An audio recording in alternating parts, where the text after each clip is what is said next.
এত খাটনির পরে অবশেষে এখন একটু শান্তি, না এসির হাওয়া খেতে খেতে এখন একটু খাবার খাচ্ছি। আর সাথে দেখো বেঙ্গল মার্কা পাটালি গুড়, মানে 500 গুড় কদিনই শেষ। আর আছে অল্প আছে, মানে ওর জন্য প্রসাদের মতো হ্যাঁ দিয়েছে। হ্যাঁ, মুখ একটু একটু করে যতদিন টানা যায়। মুখ শুদ্ধি, আবার আমি অর্ডার করে দিয়েছি। বাহ গুড।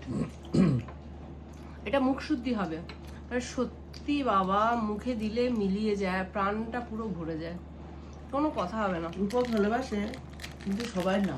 হ্যাঁ, রূপকের নাম সবার সবার কাম। কাম।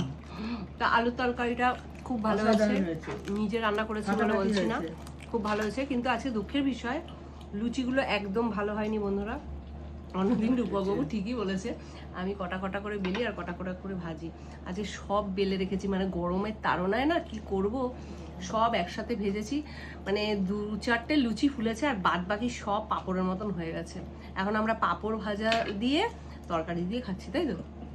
আর আজকের আমটাও কিন্তু খুব ভালো হয়েছে, একদম গাছ পাকা আম আমটা খুব পেয়েছি ভালো। আজকের, মন ভরে গেছে আমকে। ওই যে এই একটা লুচি একটু ফুলেছিল, একটা দুটো লুচি ফুলেছিল, আর সব এই যে এরকম চিমসানো চিমসানো, রূপক বাবুর মতন চিমসানো চিমসানো লুচি হয়েছে আজকে। হ্যাঁ ঠিক বলেছো, ঠিক বলেছি না? একদম। সে বন্ধুরা জানে যে আমি ইয়ার্কি মারছি, আমরা যে ইয়ার্কি করে কথা বলি সেটা বলছি মজা করে। হ্যাঁ। তা চলো, আর রাত্রি হয়েছে, আর কথা বাড়াবো না, রূপকবাবু ক্যামেরা ধরে থাকলে খেতেও পারবে না। তা আজকে তো খাবারটা জাস্ট জমে যাবে। ওই যে ওদিকে দেখো দুটো মিষ্টি নিয়ে বসেছে, আর আম আছে, গুড় আছে, আর কি চাই, আলুর তরকারি রয়েছে, আর কিছু লাগে না। ভালো আছে মা? মাকে একটু নরম নরম দেখে লুচিগুলো আমি দিয়েছি। ফাটাফাটি বললাম তো। হ্যাঁ, মার লুচিগুলো নরম আছে। হ্যাঁ। হ্যাঁ, মার লুচিগুলো নরম আছে, মারগুলো একটু কম কম করে নরম নরম করে ভেজেছি।